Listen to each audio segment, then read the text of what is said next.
자고 깨고 하는 중에 씨가 나서 자라되 그 어떻게 된 것을 알지 못하느니라.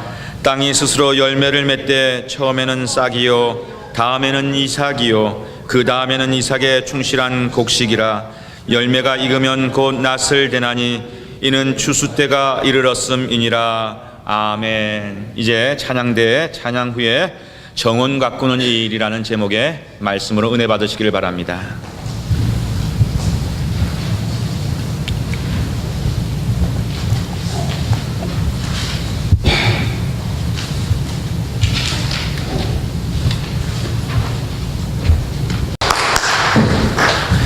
사명이라는 찬양인데요, 가사 내용이 참 좋고 오늘 또 정말 시적절하고 의미 있게 우리 모두에게 귀한 찬양으로 은혜 주신 우리 찬양대 위해서 다시 한번 어정쩡한 박수 말고 귀한 박수 보내겠습니다. 자, 우리 좌우에 계신 분들과 한번 이렇게 인사 나누시길 바랍니다. 뒤에 계신 분들은 앞에 계신 분들하고 인사 나누시고, 앞에 계신 분들은 뒤에 계신 분들하고 인사를 나눴으면 좋겠는데요. 이렇게 두 마디의 인사를 나눕니다. 신비합니다. 노력합니다.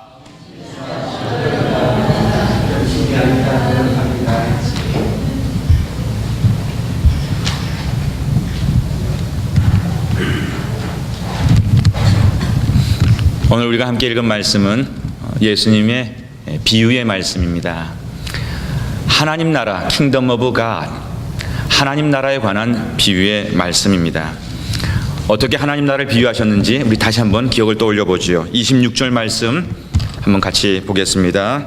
26절을 함께 천천히 그 비유의 내용을 읽지요.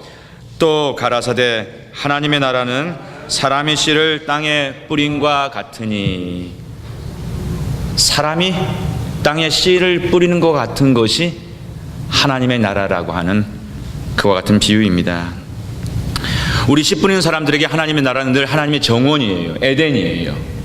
우리의 유토피아, 우리의 나라는 우리가 정원을 그려보자라고 그런 말씀을 여러 번 드리지 않았습니까? 그러니까 우리는요, 이 말씀을 이렇게 좀 해석해 볼 수 있을 것 같아요. 씨를 뿌리는 사람이 농사꾼인데 우리는 그 씨 뿌리는 사람을 정원사라고 그려볼 수 있겠고요. 땅에 뿌리는 씨앗의 생명을 갖고 가는 정원사의 일이 분명히 농사꾼의 일과 동일한 것임에 분명하지요. 다시 말해서 하나님 나라는 하나님의 정원을 가꾸는 것입니다 라고 이렇게 우리가 설명을 붙일 수 있을 것 같아요. 그럼 다시 얘기해서요, 오늘 비유의 말씀은 하나님의 나라, 하나님의 정원을 가꾸는 일에 대한 귀한 생명의 말씀이 되어진다는 것입니다. 이것이 오늘 또한 본문 말씀을 기초로 한 오늘 설교의 제목입니다. 여러분, 여기에 한번 이렇게 우리가 더해 볼까요? 정원 가꾸는 것, 하나님 나라 가꾸는 것, 하나님의 정원 가꾸는 것, 씨를 뿌리고 가꾸는 이 정원이라고 하는 것은 곧 우리의 믿음을 가꾸는 일이기도 한 것이지요. 영혼이 자라가는, 성장하는 것이 곧 하나님 나라가 자라가고 성장하는 것일 것이고요. 가정과 교회를 갖고 가는 것이 곧 정원을 가꾸는 일일 테고요. 비록 우리 각자 표현의 방법은 다를 수 있어요. 우리 각자 가지고 있는 의지를 드러내는 모습은 다를 수 있습니다. 우리의 관심과 이 정원에 관한, 이 영혼에 관한, 이 나라에 대한, 교회에 대한 우리의 관심과 열정은요, 여러분들이 이미 잘 아는 것처럼 다를 수가 있습니다. 그러나 그럼에도 불구하고 오늘 이 자리에, 이 예배의 자리에, 이 거룩한 성일날 나온 우리 모두에게는요, 이와 같은 아름다운 정원, 이와 같은 아름다운 영혼, 이와 같은 믿음의 가정, 그리고 건강한 교회를 갖고 보고 싶은 바람이 없는 사람은 한 분도 없을 것이라는 것이지요. 한 분도 없습니다. 표현의 방법은 다르지만 다 우리 모두에게는 그와 같은 시구하는 마음이 있다는 것이. 그런데 중요한 것은 그러한 바람과 소망만큼 그 아름다운 나라를, 하나님의 나라를, 그 아름다운 정원을, 에덴을 내 영혼 속에서, 내 가정 속에서, 내 교회의 믿음 여정 속에서 그만큼 갖고 내지 못하고 그것을 누리지 못하는 우리의 삶의 현실 속에 있는 딜레마, 이 어려움들이 또한 우리 가운데 존재한다고 하는 것도 사실이라는 말씀입니다. 그런데 중요한 것이 있어요. 딜레마가 있다는 거 제가 설명 붙이지 않아도 내 이상, 내가 바라는 거, 내 믿음이 좀 이렇게 됐으면 좋겠고, 내가 하나님과 이런 관계를 가졌으면 좋겠고, 우리 교회가 이렇게 됐으면 좋겠고, 그 같은 이상이 있단 말입니다. 바람이 있단 말. 그러니까 이 자리에 나와서 예배 드리지요. 그러나 현실은 또 그렇지 못한 우리 안에 어려움, 딜레마가 있단 말입니다. 근데 결론이 뭘까요? 오늘 우리가 기억해야 될 거, 지금도 늦지 않았습니다. 지금도 늦지 않았다는, 다시 배우면 되는 거예요. 다시 깨닫고 일어서면 되는 거예요. 여러분들 인생을 살아가면서 어렵고 복잡한 문제, 위기와 가제가 있을 때 어떻게 나름대로의 내 인생에, 내 삶의 자리에 닥쳐왔던 그 파도를 넘어오셨습니까? 나름대로 다 그런 경험들이 있을 거예요. 실패의 경험, 성공의 경험들이 다 있을 거란 말씀이지요. 어떻게? 저는 개인적으로 이렇게 이해하고 이겨왔어요. 복잡하고 어려울수록 사실 문제의 실마리는 단순한 데 있다라고 하는 그런 생각을 가지고요. 그렇기 때문에 그렇게 복잡하고 어려울 때도 가장 중요한 것은 기본으로 돌아가는 거예요. 처음으로 돌아가는 거예요. 그것이 개인의 영혼의 문제든 가정적인 것이든 교회적인 것이든 심지어 국가적인 것이라 할지라도 정작 어려울 때 가장 중요한 건 기본이 뭔가, 처음이 뭔가를 생각해 볼 수 있어야 된다는 것입니다. 오늘 우리가 알고 있는 기독교회 크리스천 처치 어떻게 시작했는지 성령 강림주일날 충분히 말씀드리지 않았습니까? 성령 강림절의 역사가 그랬어요. 우리 교회 탄생이 그랬단 말입니다. 제자들 다 실패했어요. 다 패배했어요. 면목을 세울 수가 없습니다. 그런데 다시 받은 예수의 약속의 말씀 붙잡고 기본으로 돌아갈 때, 처음으로 돌아갈 때 하나님께서 약속해 주신 기독교회라고 하는 새 교회 역사, 새 역사가 일어났던 것이 그러하고요. 여러분, 우리 교회들을 갖다 개신교회라고 합니다. 프로테스탄트 처치라고 그래요. 그리고 캐톨릭 교회를 구교라고 그러죠. 그런데 이 개신교회가 시작된 역사, 종교개혁의 역사를 보게 되면요, 그 역사 역시도 그것이 기본으로 돌아가. 종교개혁의 캐치프레이즈가 뭔지 아십니까? 말씀으로 돌아가고 처음으로 돌아가자, 초대교회로 돌아가자라고 하는 것이 그 당시 종교개혁자들의 캐치프레이즈였습니다. 바로 처음으로 돌아가고 기본으로 돌아가려고 하는 그것이 오늘 개혁을 이루면서 우리가 믿고 있는 이와 같은 새로운 역사의 정체성, 신앙 공동체, 프로테스탄트 처치라고 하는 것을 낳게 되었다는 것입니다. 예수님의 하나님 나라에 대한 비유의 말씀을 오늘 우리가 읽고 보고 있어요. 다시 말해서 하나님의 정원을 갖고 가는 일은요, 두 가지 인식이 필요합니다. 하나님의 정원을 갖고 가기 위해서는요, 저와 여러분에게 두 가지 확고한 믿음이 요구된다는 말씀이에요. 오늘 우리는 이 말씀을 통해서 우리 모두에게 하나님 나라의 정원을, 하나님 정원을 갖고 가고자 하는 그런 바람이 있다면 이 바람과 현실 사이에서 이 딜레마를 이겨낼 수 있기 위해서 역시 우리에게 두 가지 인식, 이 두 가지 믿음이 중요하다는 것입니다. 우리가 교회 생활을 하고 신앙생활을 하는 목적도, 또 인생 여정을 예수 믿는 사람으로 달려가는 의미도 바로 이 두 가지 인식 속에, 이 믿음 속에 담겨져 있기 때문입니다. 첫 번째로 우리 어떤 인식이 필요한가, 어떤 인식을 가져야 되는가, 어떤 믿음이 요구되는가. 첫 번째로 여러분, 정원을 가꾸는 것이 얼마나 신비한 것이라고 하는 거 아십니까? 정원을 가꾸는 것은요, 생명을 키워가는 것은요, 신비한 거예요. 어제도 저희 교회 학교 아이들을 키워가는 가정들이 어제 한번 이렇게 처음으로 모였어요. 그 자리에 우리 최근에 이렇게 임신한 가정, 8주째 되는 가정이 있습니다. 그 주인공이 누군지 아세요? 모르시면 제가 알려드리죠. 우리 반주자, 우리 권여정 자매가 임신을 해가지고 지금 8주째. 근데 어제 그저께인가 병원을 갔는데요. 병원을 갔는데 아이가 뭐 요만한 점 같은 아이가 그 초음파를 통해 가지고 그때 두 내외는 지금 이제 제가 이해냈지만 쿵탕쿵탕 거리는 소리와 함께 그 얘기를 전해오면, 목사님, 아기가 뛰어요, 심장 소리가 들려요라고 하는 그 생명의 신비로, 생명은 이와 같이 신비한 거예요. 근데 나중에 진실을 알고 보니까 그게 이 요만한 정과 같은 애기의 심장 소리가 공상공상 뚫을 수 있는 게 아니라 그와 같은 신비로움을 부모들한테 주기 위해서 기계가요 그 음을 내 가지고 그게 공광통장 뚫는 것처럼 그게 기계의 음이지 실제 심장 소리는 아닌데 어쨌든 저도 그 얘기를 듣고 나서 어쨌든 신비하잖아요. 그 점과 같은 것이 살아있다는 것이, 그 점과 같은 것이 이렇게 크다란 이와 같은 사람이 될 수 있는 바로 그 씨앗이라고 하는 것이 얼마나 신비한지 모르는 거예요. 여러분, 제가 잘 아는 아주 실력 있는 정형외과 의사 선생님이 계신데요, 언젠가 그분이 저한테 이런 얘기를 들려주더라고요. 수술을 해보면은 정말 이것을 느끼지 못하는 의사가 없을 거라고 하면서 자기의 경우 수술을 해보면은 수술을 잘한 수술이 있고 의사가 생각할 때 아이고 내가 좀 이렇게 수술이 안 되는 날이 있다는 거예요. 사람이 하는 일이니까. 근데 수술을 정말 잘했는데, 잘한 수술인데, 그러면 당연히 그 환자가 회복이 빠르고 결과가 좋아야 되는데 수술은 잘했는데 회복과 결과가 어려워서 정말 의사 선생을 갖다 이렇게 아주 어렵게 만드는 그런 경우가 일어나더라는 거예요. 수술은 너무너무 잘 됐는데, 반면에 수술을 해보니까 수술이 이렇게 좀 시원하게 안 돼가지고 좀 이렇게 의사 선생님이 이렇게 안타까운 마음으로 수술을 마무리 지었는데요, 수술이 안 된 거예요. 잘못된 거예요. 그래서 썩 마음껏 안 된 거예요. 근데 수술이 잘못한 환자가요, 시원케 되지 못한 환자가 회복의 경과는 오히려 더 좋은 결과를 맞이하게 되는 그런 경우. 수술이 잘 되면 결과가 좋은 경우도 많지요.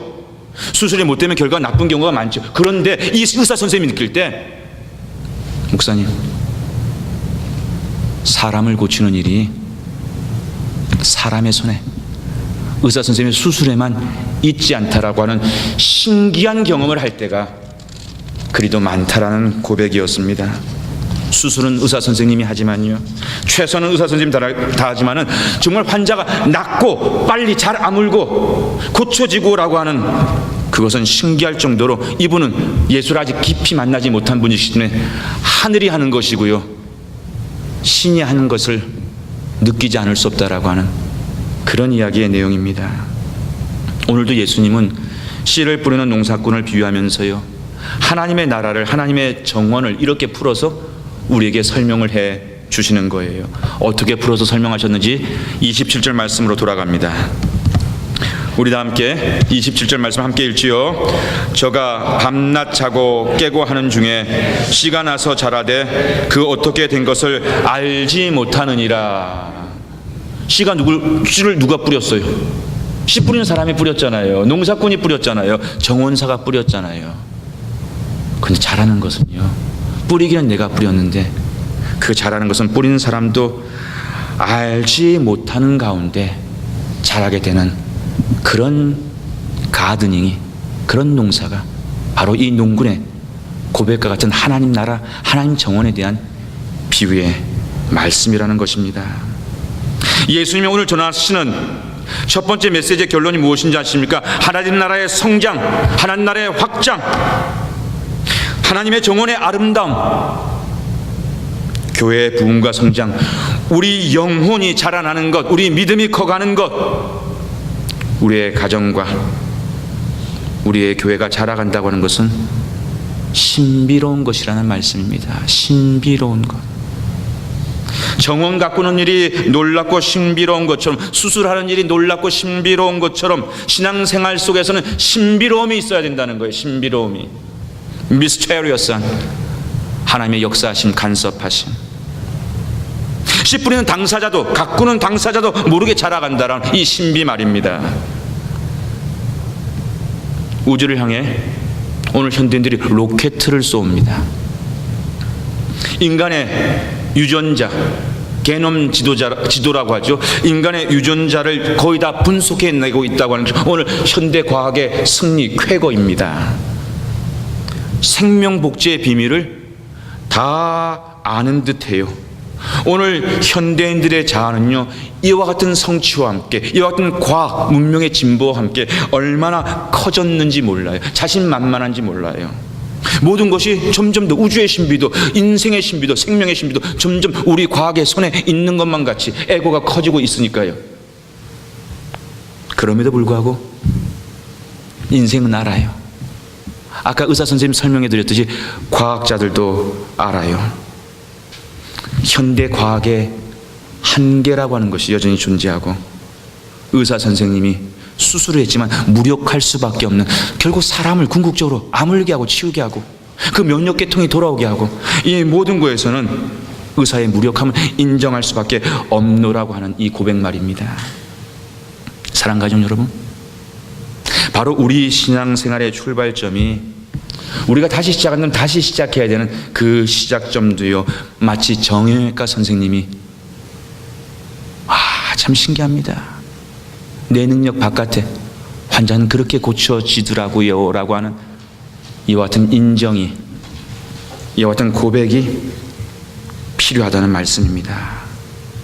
내 계획과 의지만으로 설명할 수 없는 것이 신앙이라고 하는 것, 마치 정원사의 성실한 손에만 그 정원의 자람이 있지 않다는 것을 인정하는 것입니다.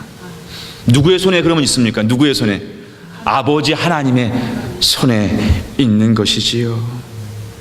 그래서 이 신비를 우리가 인정하게 될 때, 인간은, 만물의 영장인 인간은, 오늘 이 과학 문명 속에 이 쾌거를 이룩한 인간은 겸손해질 수 있는 것이고요. 여러분, 겸손할 때 진짜 기도가 나와요. 하나님 도와주세요. 하나님 도와주세요. 내 힘 가득 가지고요, 기도는 하죠. 우리가 습관적으로 기도하죠. 이 가운데는 신앙생활 연륜이 많으니까 그럴 때는 우리가 하고 싶은, 우리가 재는 기도, 우리가 계산하는 기도가 나오는데요, 그거 딱 인정하게 되면은 다른 계산이 필요 없어요. 다 해봤는데 다 안 되는데, 하나님 살려주세요. 하나님 도와주세요. 하나님의 지혜가 필요합니다. 겸손하면은 그 기도가 나와요. 내 손 바깥이라고 하는 것이 인정되어지면 그 기도가 나와요. 표현을 인정한다면 인정하지 못할 때는 그 기도를 할 수가 없어요. 그 기도를 느낄 수가 없어요. 요한복음 6장 65절의 말씀입니다. 또 가라사대 이러함으로 전에 너희에게 말하기를 내 아버지께서 오게 하여 주지 아니하시면, 내 아버지께서 오게 하여 주지 아니하시면 누구든지 내게 올 수 없다 하였노라 하시니라. 이것이 아버지 하나님을 간구하는, 기도하는 우리 믿음의 이유요, 목적인 것을 깨달아 알 수 있기를 주님의 이름으로 축복합니다.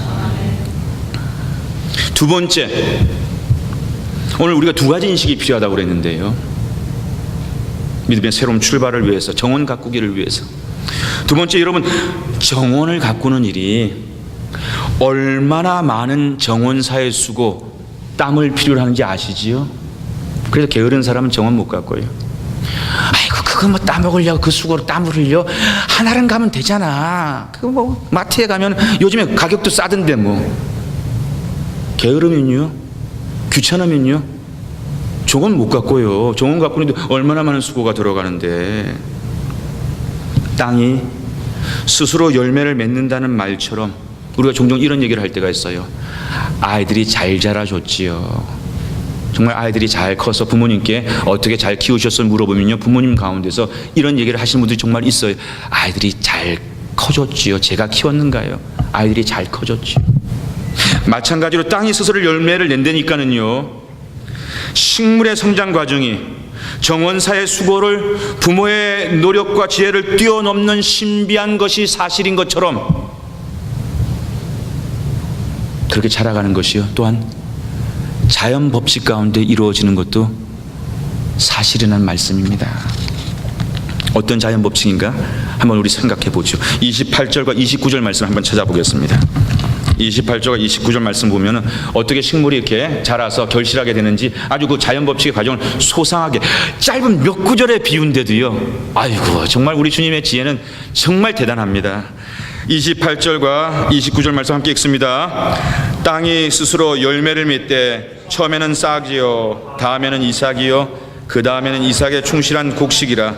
열매가 익으면 곧 낫을 되나니 이는 추수 때가 이르렀음이니라. 아멘. 스스로 땅이 농군의 수고와 상관없이도 열매를 맺는 것도 맞지만 성실히 최선을 다했다고 수확이 그만큼 나올 때도 있지만 나오지 못할 때도 있는 것처럼, 그러나 그 땅이 또한 열매를 맺는 과정은 자연 법칙의 순리를 따를 때가 많다라고 하는 그와 같은 말씀입니다. 다시 얘기해서요, 씨를 뿌리지 않았는데 갑자기 열매가 나왔다라고 하는 이것이 바로 앞절에서 제가 얘기했던 신비의 의미가 아니라는 거예요.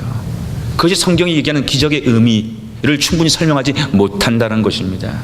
오늘 말씀 과정 속에서 보는 것처럼 이삭을 내야지, 싹을 내야지, 그 다음에 열매가 나오는데 싹을 나오지 않은 채 열매를 맺었다라고 하는 이런 것이 바로 오늘 얘기하는 신비의 의미가 아니라는 것입니다. 여기서 우리 성도님들이 혼란스러울 수가 있어요. 정원 가꾸는 일이, 예수님을 믿고 따르는 신앙생활이 사람이 주장할 수 없는 신비한 사건이라고 하는 말씀도 맞고, 그리고 그 신앙의 여정을 달려가기 위해서 힘써 견곤에 이르기를 연습해야 되는, 수고해야 되는, 정온사야 흘려야 되는 그 땀을 흘려야 되는 그 노력과 수고가 있어야 된다는 거 맞고, 그럼 목사님 어느 게 맞아요? 신비하다는 믿음이 맞아요? 인식이 맞아요? 노력한다는 믿음이 맞아요? 노력한다는 인식이 맞아요. 바로 이 두 믿음 사이에, 인식 사이에 긴장이 존재하고 있는 게 사실입니다.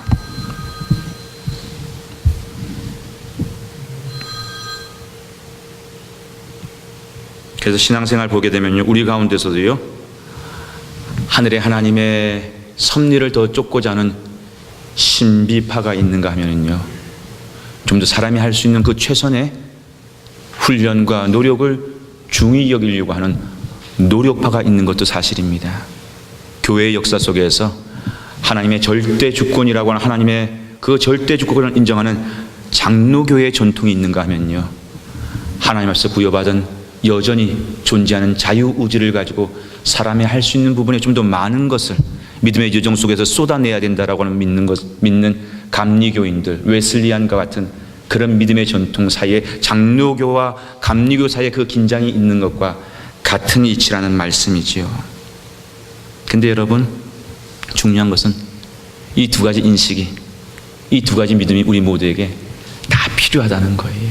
이 두 가지가 다 있어야 한다는 것입니다. 그 어느 한 가지만 가지고 신비를 얘기하면서 성실함이 없어, 그럼 무슨 하나님의 역사가 일어나겠으면요, 성실함을 얘기하는데 이 신비에 대한 체험이 없는 거예요. 그건 사람이 하는 것이지 하나님이 하는 것이 결코 못 되는 것이거든요. 우리는 이 두 가지를 다 붙잡을 때 하나님의 여정을 갖고 간 우리의 믿음 생활이 되어진다는 말씀입니다. 지난 6월 둘째 주일날 사도 바울의 기도라고 하는 제목의 말씀을 여러분들 기억하십니까? 기억을 못 하시는군요. 설명을 해드리겠습니다. 그 말씀 가운데 제가 예배소서 1장 가운데 17절을 다시 인용합니다. 우리 주 예수 그리스도의 하나님, 영광의 아버지께서 지혜와 계시의 정신을 너희에게 주사 하나님을 알게 하시고, 하나님을 더 깊게 알게 하시고, 신앙생활, 교회 생활의 근본적으로 그리고 궁극적으로 우리가 왜 교회를 나와요? 우리가 왜 신앙생활 합니까? 그 근본적인 이유, 그 궁극적인 목표는요, 하나님을 알아가는 것 아니겠어요? 그래서 자랑스러운 교회, 사도 바울에게 기쁨을 줬던 교회, 그 교회를 향하여 사도 바울이 너무 기뻐가지고 그 교인들을 향해서 뭔가 해주고 싶은 것이 있었는데요, 사도 바울이 그들을 향해서 옥고를 치르면서 해줄 수 있었던 것은 진실어린 뜨거운 기도로 중보하는 것이었고요, 그 중보하는 기도의 내용은요, 다른 많은 것이 아니라 예배소 교회 훌륭한 교인들이 더 훌륭해지기를 원했어요. 더 깊은 믿음의 성장을 하기를 원했어요. 하나님을 더 깊이 알아갔으면 좋겠습니다 라고 하는 그 기도를 행했음을 우리는 기억하고 있습니다. 예수도 알기 원함은 크고도 넓은 은혜와 대속해 주신 사랑을 간절히 알기 원하네. 내 평생의 소원, 내 평생의 소원, 대속해 주신 사랑을 간절히 알기 원하네.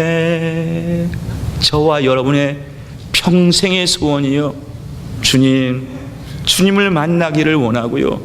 주님을 더 깊이 알기를 원하고요. 나의 남은 시간 주님을 위해서 더 힘써 일할 수 있기를 원합니다라고 하는 것이 우리 이 자리에 예배드리는 10분 있는 가족들 모두의 간절한 것이 되기를 주님의 이름으로 축복합니다. 여러분, 이것이 우리 신앙생활의 목적이 의미가 되어야 되는 거예요. 앞으로 5주간 동안에 정원 가꾸는 일에 대한 구체적인 과정을 말씀을 통해서 묵상해 가기를 원합니다. 다시 말해서 열매 맺는 인생, 열매 맺는 믿음, 그것이 하나님 나라가 확장되는 것이고 하나님의 정원을 갖고 가는 일인데요, 그것에는 하나님의 신비로움도 있지만 영적 자연 법칙 속에 있는 발달의 과정과 단계들이 있다는 것입니다. 근데 의외로 우리가 이런 얘기를 할 때가 있어요. 결혼을 준비하지 못하고 그냥 결혼했어. 자식을 준비하지 못했는데 그냥 자식을 얻어가지고 알고 보니까 좀 준비되어서 자식을 맞이했다, 준비돼서 결혼 생활을 했더라면 좀 더 좋을 뻔했는데요 라고 하는 그런 자성어린 후회 어린 얘기를 들을 때가 있어요. 여러분, 마찬가지입니다. 우리가 신앙생활 하면서요, 우리의 신앙의 현 주소, 내가 지금 어느 단계에 있는가에 대해 의외로 모르면서 교회 생활을 하고 있는 분들이 생각보다 많은 것을 보게 됩니다. 내가 지금 어디에 와 있는지. 물론 이런 말은 해요. 교회 다닙니까? 교회 안 다닙니까? 교회 다닌다, 교회 안 다닌다. 믿음이 깊다, 믿음이 연약하다, 믿음이 어리다, 믿음이 성숙하다라고 이런 얘기는, 사실은 이것이 어떤 잣대에서 어떻게 얘기할 수 있는 것인지 모호하고 추상적일 때가 많아요. 오늘 학적으로 그리고 신비하게도 5가지의 믿음의 과정에 대한 이해를 우리에게 가르쳐 주고 있기 때문에 아주 좋은 기회. 과연 나의 믿음은 지금 어느 단계에 이르고 있고 어느 단계를 향해야 되는 것인가를 앞으로 5주간에 걸쳐서 5주간에 걸쳐서 우리가 말씀을 통해서 묵상해 보기를 원하는 것입니다. 오늘은 그 큰 청사진, 그 5단계가 어떤 것을 의미하는 것인지 그 청사진에 대한 소개를 간략히 하고 말씀을 마칠까 합니다. 여러분, 오늘 말씀 보니까 여러분들이 28절 말씀을 보게 되면은요, 바로 우리 믿음 여정 속에서의 첫 번째 단계가 있다라고 하는 것을 예수님께서 비유로 말씀해 주셨어요. 그 첫 단계가 씨앗의 단계입니다. 씨앗의 단계. 씨앗이 있어야지 그 다음에 뭐 뿌려서 뭐 열매를 맺더니 결실을 하지요. 씨앗 없는데 우리 그렇게 여정자매하고 현상 형제가 그 엄마의 몸속에 있는 그 작은 씨앗이 움직인다라고 하는 그 신비로움에 대해서 경이할 수 있도록 그 씨앗이 있었기 때문에 그 모든 생명의 시작은, 출발은 씨앗이란 말입니다. 바로 우리의 믿음의 여정도, 하나님의 나라도, 하나님의 정원도 마찬가지예요. 그 첫 번째 단계, 씨앗의 단계는요, 무슨 의미를 내포하고 있는가? 불신에서 신뢰로 넘어가는 단계를 의미하는 거예요. 예수님을 난 못 믿어, 불신합니다. 교회가 왜 그 모양이야, 불신합니다. 예수 믿는 사람들 더 형편없더라, 불신합니다. 이와 같은 불신하는 세상의 모습, 세상의 마음들이 어느 순간에 그것이 프로그레시브, 과정적이든 정권적인 은혜에 의해서든 그 생각과 사고 속에 신뢰가 들어가기 시작하는 거예요. 이것이 바로 믿음의 여정 속의 첫 번째 단계라는 것입니다. 다시 보여주는 거예요. 하나님이 존재할 수 있는 것이구나라고 하는 그런 생각으로 변화가 일어난다는 것입니다. 바로 다음 주일날 바로 이 첫 번째 우리의 믿음의 단계, 정원을 가꾸는 이 첫 번째 우리의 모습, 그것에 대해서 다음 주일날 더 깊이 말씀을 선포하도록 하겠습니다. 두 번째 단계로 넘어갑니다. 이렇게 씨앗의 단계가 있고요. 그 다음 단계에 보게 되면 말씀 속에도 분명히 표현이 되는 것처럼 싹이 트는 싹의 단계, 과정이 두 번째 단계입니다. 이 단계는요, 불신에서 신뢰로 넘어가는 것이 첫 번째였다고 한다면 무관심에서 호기심을 갖게 되는 단계로 넘어가는 과정이 바로 두 번째 싹이 트게 되는 과정이라는 것입니다. 여러분, 우리가 신뢰한다라고 하는 것하고요, 관심이 많다라고 하는 것, 호기심이 많다라고 하는 것은요, 비슷한 것 같지만 사실은 달라요. 믿을 만한 사람이야. 근데 내 관심이 그 사람한테 많이 안 갈 수도 있는 겁니다. 하나님 계신 것은 내가 알아. 그렇지만 그 하나님을 더 알려고 하는 관심이 없이도 교회 생활할 수 있습니다. 꽤 오랜 시간 교회 출석할 수 있습니다. 바로 그것은 내가 아직도 첫 번째 단계에 머물고 있기 때문이에요. 여러분, 사람의 애정관계에 있어서도요, 발전하려면요, 밋밋해가지고 저 사람이 좋은 사람이라고 해가지고 결혼에 꼴이 안 됩니다. 그 다음에 불이 붙어야 돼요. 호기심이 생겨야 돼. 관심이 오고 가야 된다는 말씀입니다. 신앙 여정도 마찬가지예요. 관심이 필요하고요. 관심이 중요합니다. 세 번째 단계입니다. 이것은 이삭의 단계예요. 이삭의 단계. 여물기 시작하는 것이지요. 이 이삭의 단계라고 하는 것은요, 자신의 변화에 대한 마음을 열 수 있는 과정입니다. 닫힌 마음에서 열린 마음, 자신의 닫힌 마음에서 마음을 열게 되는 그 과정이 세 번째 단계라는 말씀이지요. 바로 자기 자신의 변화에 대해서, 다른 사람의 변화가 아니라 세상의 변화가, 바로 내 자신의 변화에 대해서 마음을 열기 시작하는 것이 세 번째 과정, 이삭을 맺게 되는 과정이란 말씀이지요. 여러분 잘 아시겠지만 예수님 주변에 사람들이 많았습니다. 예수님을 관심 가졌던 무리들이 많았던 것 여러분 기억하시죠? 사람을 고쳐내는데, 도시락 가지고도 5,000명을 먹이시는데 왜 인기가 없겠어요? 사람들이 예수님에 대해서 정말 엄청난 지극한 관심을 가지고, 삭개오 이야기할 때도 삭개오가 키가 작아가지고 예수님 구경하기가 힘들 만큼 예수님 주변에는요, 공생의 기간 동안에 사람들의 관심은 많았습니다. 호기심은 많았습니다. 근데 여러분, 심지어는 바리새인들, 서기관들도 예수님 책 잡으려고, 예수님 쓰러뜨리려고 얼마나 관심이 많았어요. 그들의 촉각이 항상 예수님께 흘러갔다는 거 우리 너무나도 잘 알고 있지 않습니까? 그러나 중요한 것은 그 예수님으로 인해서 삭개와 같이 내 영혼의, 내 삶의 변화에 대해서는 문을 열지 못했던 것이지요.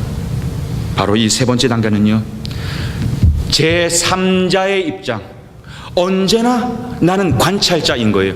이 사람이 잘한 것 같아, 저 사람이 못했어, 교회가 이래야지, 목사님은 이러셔야 돼. 늘 제3자의 관찰자의 입장에서 그 복음이, 그 말씀이, 그 교회가, 그 신앙력이 나와 무슨 상관이 있는가라고 하는, 내 얘기를 할 수 없었던 사람이 내 이야기를 시작할 수 있게 되는 과정이 바로 이 세 번째 이삭의 단계라는 말씀이지요.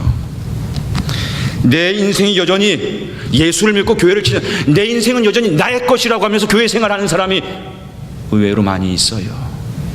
근데 이 세 번째 단계부터 내 인생이 과연 내 것일까라고 물어오기 시작할 수 있는 단계라는 말씀입니다.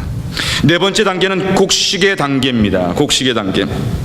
오늘 이삭의 충실한 곡식을 이룬다고 하지 않습니까? 여물어서 그 다음에 더 이제 곡식을 이루어가는 그 단계가 네 번째 단계입니다. 내 마음의 문을 열게 되니까요, 그 다음에 어떤 믿음의 진보가 일어나는 줄 알아요? 우리 삶의 푯대가 바꾸어지기 시작하는 거예요. 우리 삶의 목적이 달라지기 시작하는 거예요. 예수님이라고 하는 푯대가 내 인생의 좌표로, 그래서 그 예수님을 위한 삶, 예수님을 배워가는 그 삶을 향해서 내 믿음의, 내 인생의 경주를 달려가고자 하는 그런 노력들이, 추구가, 퍼스 시작되는 단계가 이 네 번째 단계 곡식의 과정이라는 말씀입니다. 한 예를 든다면요, 우리가 한 해 동안 열심히 일하면서 사실 우리의 시간이 참 부족할 때가 많지 않습니까? 그런데 한 예를 든다면 1년에 정말 한 2주고 3주고 이게 쉴 수 있는 거 얼마나 우리에게 재충전의 귀한 시간이고, 이런 쉼이 필요하다고 얼마 전에 말씀드리지 않았습니까? 근데 나를 위해서 쉬어줘야 되는 거예요. 나를 위해, 내 가족을 위해서 쉬어줘야 되는 거예요. 그게 필요한 거예요. 먼저 나를 위해서 필요한 거예요.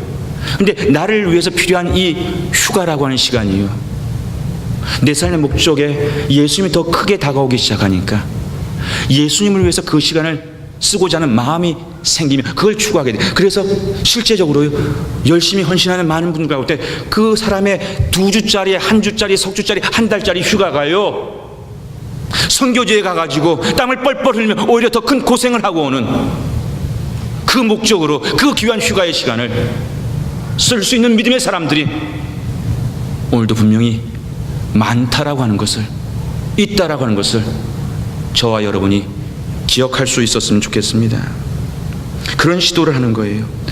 그전에는 그 시간이 내 시간이었고, 그 은사가 내 시간이었고, 그 물질이 내 물질이었고, 그 아이가 내 아이였고, 그 가정이 내 가정이었는데, 그것이 점점 더 하나님의 것이라고 하는 생각들을 가지게 되면서 그 목적을 향해서 써야 되는 것은 아닌가라고 하면서 그것을 시도하기 시작하는 것이 4번째 단계 과정이라는 말씀입니다. 마지막은 여러분, 오늘 5번째 무르익은 열매의 단계입니다. 예수라고 하는 십자가라는 목표를 두고 목적을 향해 추구하는 그 시도, 노력을 넘어서요, 이제는 그 나라를 위해서, 그 정원을 위해서요, 내 자신을 완전히 들여버리는 거예요. 헌신하는 거예요. 바치는 거예요. 흔한 말로 요즘 사람들 하는 말, 올인하는 거예요. 올인하는 거예요. 작은 예수가 되는 거예요.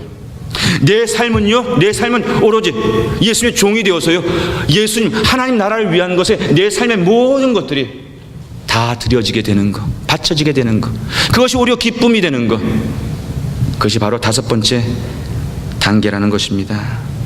에덴의 정원사로 거듭나게 되는 단계인 것이지요. 여러분, 우리는 지금도 많은 그런 이해를 하고 있어요.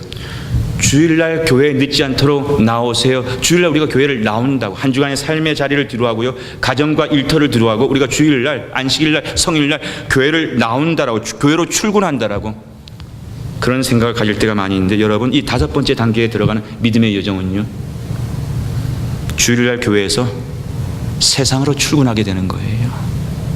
교회로 출근하는 것이 아니라 주일날 예배 드리고 세상으로 출근하게 되는 그런 새로운 인생을 살아가게 된다는 말씀입니다.